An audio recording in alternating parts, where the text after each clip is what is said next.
തൃക്കയിൽ മഹാദേവൻ എന്ന് പറയുന്ന റബോട്ടാന തീർന്നതിൽ എത്തിയിട്ടുണ്ട്. ദൂരത്തിരക്കിൽ ദൂരം കാണാൻ വരുന്ന എല്ലാവർക്കും ഇതിൻ്റെ അടുത്തുനിന്ന് ഫോട്ടോ എടുക്കാം, സെൽഫി എടുക്കാം. വേണമെങ്കിൽ ഇതിൻ്റെ മുകളിൽ കയറിയിരുന്ന് ആനപ്പുറത്തിരുന്നാൽ എങ്ങനെ ഉണ്ടാകുമെന്ന് സ്വയം ആസ്വദിക്കാം. എനിക്ക് ഫോട്ടോയും വീഡിയോ എടുക്കാം. തിരുനഗരത്തിൽ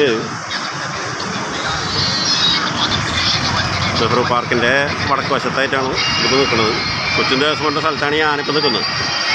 ഇവിടെ ആനയെ നിർത്തി നാട്ടുകാർക്ക് സെൽഫി എടുക്കാനും ഫോട്ടോ എടുക്കാനായിട്ടുള്ള അനുമതി നൽകിയിട്ടുള്ള കൊച്ചിൻ ദേവസ്വം ബോർഡാണ്. സുഖമായിട്ട് ആളുകൾക്ക് ഇതിൻ്റെ ഫോട്ടോ എടുക്കാം, വീഡിയോ എടുക്കാം.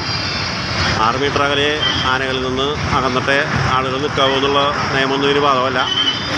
ആർക്കും ഇതിൻ്റെ അടുത്ത് വന്നിക്കാം, ഫോട്ടോ എടുക്കാം. ഇതിൻ്റെ മുകളിൽ വേണമെങ്കിൽ കയറി ഇരുന്ന് ആനയുടെ പുറത്തിരുന്നാൽ എങ്ങനെ ഉണ്ടാവുമെന്ന് സ്വയം ആസ്വദിക്കാം. ആർക്കും അടുത്ത് വന്ന് നിൽക്കാം.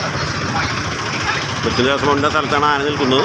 ആന ഇങ്ങനെ നിർത്തി ജനങ്ങൾക്ക് ഫോട്ടോ എടുക്കാൻ അനുമതി നൽകാൻ കൊച്ചിൻ ദേവസ്വം ബോർഡ് ഉത്തരവിറക്കിയിട്ടുണ്ട്. അപ്രകാരമാണ് ആന ഇവിടെ നിൽക്കുന്നത്.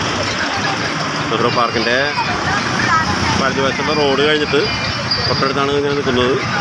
ആർക്കിൻ്റെ അടുത്ത് പോയി നിൽക്കാം, അടുത്തുനിന്ന് പടം എടുക്കാം.